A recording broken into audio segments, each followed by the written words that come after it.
Hello and welcome to another episode of What's Inside. Today we're looking at a DC Heroclix Hypertime Premier Edition game box. This is put out by Wiz Kids. Use your basic Heroclix rules.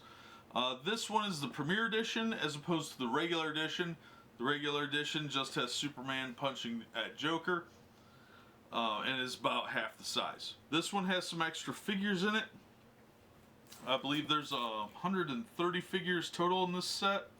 Yeah, and the DC Heroclix Hypertime has 130 figures. This box will give you 10 figures. 10 painted and assembled miniature figures, each with a unique combat dial base.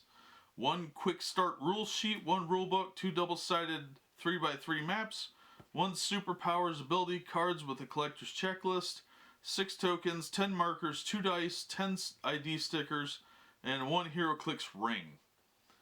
So, this was back when Heroclix was still super popular. You can find these boxes online still. Sometimes they're sealed, sometimes they're not. But the Premier Edition obviously is a little harder to find still sealed. They didn't make quite as many of them as I recall. But it is a pretty decent set. This one had some really cool figures in it too, so let's see what we got here.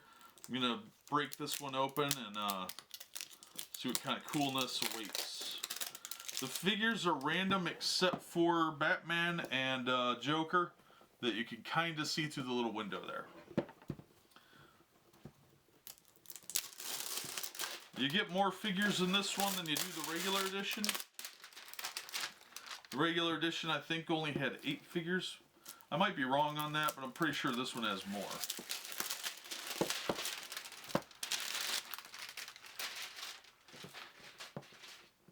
Alright, let's see what we got here. This box is kind of old. When did this come out? This came out in 2002, so this box set's 14 years old. So that might be why it's a little bit stiff. Okay. So, here we go. Oh, that's got a real funky smell. Oh, that's not cool. Alright, so. Here we have some tokens that are taped in here really well. This is our power ring. We'll open that in a second. It's got some dice, which are these perpetually crappy Heroclix dice and Magnite dice, which I kind of secretly love. I'm not gonna lie. They're weird looking, and they roll okay, but yeah, they're kind of garbage, and I can't get them out. But these are just barrier and smoke on one side. And on the other side is rubble. Let me open one of these and get it out. Alright, so these say smoke. And smoke, smoke. And 2 that say special. On the other side, they're just damage tokens.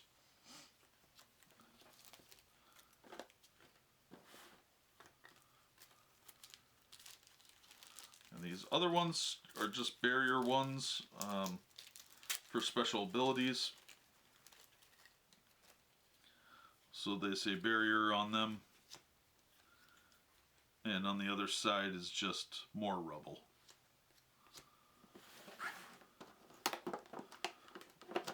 Alright, I'm going to take the plastic insert out here because the maps are underneath.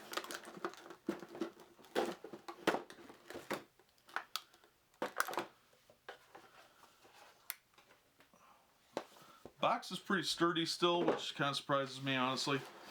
Let's see what figures we got here. We've got, oh wait, we've got some more token things. These represent things that are just stuff laying around in the city scene. So we've got a gumball machine, a TV, a motorcycle, like a hot dog vendor, a recycling bin, and looks like a table with an umbrella, and a motorcycle. So on the back it just says DC Heroclix, but these are kind of cool because, you know, your heroes can pick them up, throw them at people, that sort of thing. Alright, we've got a man bat. Oh, these are going to be difficult to get out of here without breaking everything. Alright, well here's Robin. It's Tim Drake Robin. He's 17 points.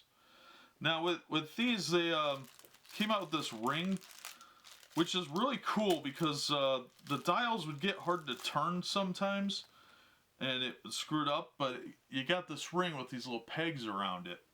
And what it did was they put in this cross beam here, and you put the ring on, and it would change the dial, which made it a lot easier to do. We got a yellow Robin, got a yellow Harley Quinn,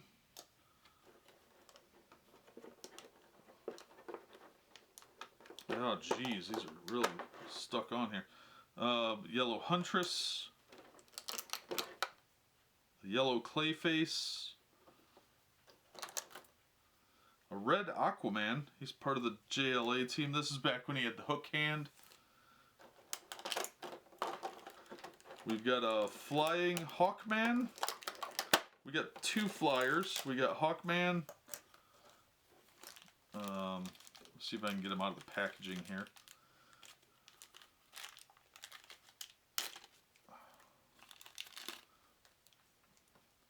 Yeah, these were kind of cool too because they had a piece that would you press in and elevate. In theory, it's kind of crappy old now. And then he sits on top of the stand, so if he's flying, you'd move it up, and if he's on the ground, you'd move it down. Doesn't seem to want to work anymore. I'd probably have to force it.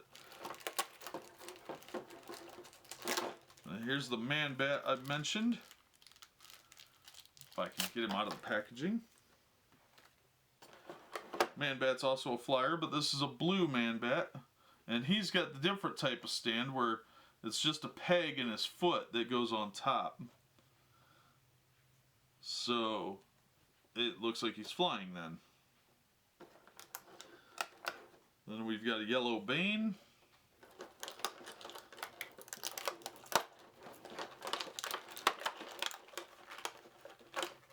The blue Batman that we saw through the little window.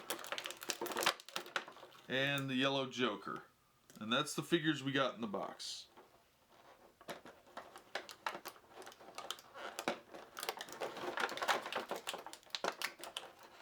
And there's our dice, which are really weird looking. They did put a sticker on here that says there's more stuff underneath the tray, so you know to look for the stuff underneath. Then underneath the tray we've got some advertising. Little insert here about Mage Knight and Mech Warrior Dark Age. Mech Warrior was underrated, I think. This is back when Mage Knight was starting to fall apart. The Unlimited Starter set, original set was cool, but the second edition really stunk. But the Dungeons one was really fun. I really liked that one. Here's your ID stickers. You're supposed to put these on the bottom of the base, because some of the bases, like Batman here, is just a flat piece, like more like the Mage Knight style where you'd spin the dial manually. You could put one of those stickers on the bottom. It didn't work real well with some of the newer styles like Robin. Like I showed you, needed the ring to turn it with any degree of ease, because using your fingers when they got stiff, that was a nightmare. But they give you 10 of those. There's an ad here for the Superman Man of Steel video game on original Xbox, made from Atari. Then we've got a product survey, pretty straightforward. We've got our rules book, which we'll look at in a second. We've got a quick play rules sheet, which I'll show you more of in a second. Here's your quick reference guide. This is really handy to have because different sets had different teams. So here we had like Batman, Justice League, all that listed out, and what their team ability was if you had enough of them. And then the attack powers, the damage powers, and on the back was the defense and speed, and then the checklist for the set. So that's pretty handy.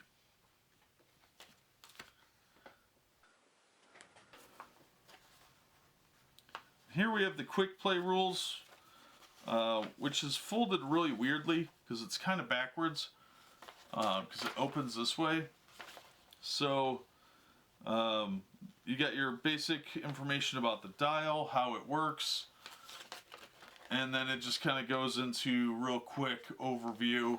The game's not that complicated to begin with, so this speeds it up a little bit, but doesn't really change much. The main rule book is a little better. It's pretty nice, actually. It's about 26 pages long, and it just goes over different types of scenarios and how to use the barricades and or the damage and stuff like that. Real simple type of stuff. It's an easy game. It's pretty good. Here's what I was talking about with the flying stand. So nothing too unusual about it or anything. Let's see what we got here. So something about, yeah, different points, how to build a team. Because basically it's like any other minis game. You get like 100 points to buy your army with. Like a yellow huntress is 18 points, and a blue man-bat's 27.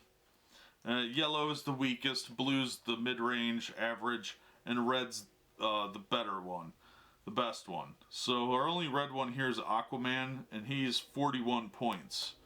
So everybody else is yellow or blue. We got 2 blues and a bunch of yellows. So a lot of the average stuff. The maps are big. These are real nice maps. The ones you'd get in the other boxes were smaller, but the premium one's got a real big 3x3 map. And basically,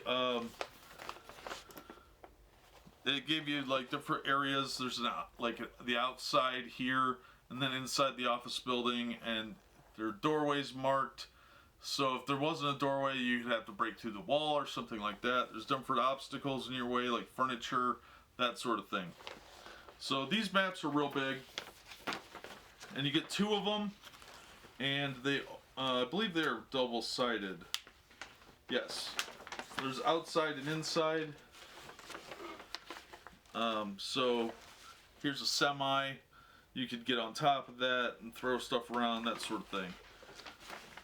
So you can really spread these out, and this is really the big selling point, are these maps for the special editions, or the premium editions rather. And you get 2 maps like that are both double-sided, so you have 4 maps to choose from. You're going to need a flat surface, obviously. These maps are not really well made, so we used to get a big piece of plexiglass and put on top of them to hold it down. And since plexiglass is see-through, you could see where you were on there, and it wouldn't damage the maps nearly as much. But, you know, that'll cost you a couple bucks to buy. So, not everyone played that way. I just don't like breaking my stuff. But that's really what we've got here. The maps are the main reason to get the premium pack. The figure assortment isn't that good in this particular one. Aquaman was our best one. He's pretty good in this game. I thought anyway. I think he was always on one of my teams because I had a JLA team and he was pretty good on that. But the maps are the main thing. You do obviously get a rule book and all the other little assortments. The powers and ability card is really nice to have. It's good for quick reference, especially if you're going to build an army and make teams, because each of the teams has different special abilities. The Superman team was always good. And there's enemies and allies, so like the Huntress is a Batman ally, but Man-Bat is a Batman enemy. So the Batman enemies could form their own team, and you could have their special abilities. So like in this set, we've got Joker, Harley Quinn, and Man-Bat as Batman enemies, and Bane. So you'd have 4 of them. I think you need 5 to do the special abilities. But the game is simple, pretty straightforward. Everything you need to play is in this box. And the maps are nice, the card is nice, the figures are always pretty good, I think. The dice are a little jank, but you get kind of used to them. There's a weird nostalgia I have for them, because I always thought they were kind of cool. But that's really what's inside the DC Heroclix Hypertime Premium Edition game. I'd recommend, if you're gonna get the Hypertime starter, get this version so you can get the bigger maps, and you'll have more diversity of gameplay. The basic box is fine, but just pay the couple extra bucks for this version. It's usually only about $5 more online right now, as of this recording in 2017. But yeah, I like having the extra little things that the other box didn't have. But if it's priced out of your range, just get the regular set, you'll do fine. And the boosters you can usually find are loose figures if you want specific characters. So, but this is a great way to get into Heroclix, since they're not really doing much with it. I don't think they're even making Heroclix anymore, I'm not sure. But these old sets, I thought the game was a lot of fun, and these old sets are a great way to get involved in it. But that'll do it for this episode. I'll stop rambling, and we hope to see you next time on What's Inside.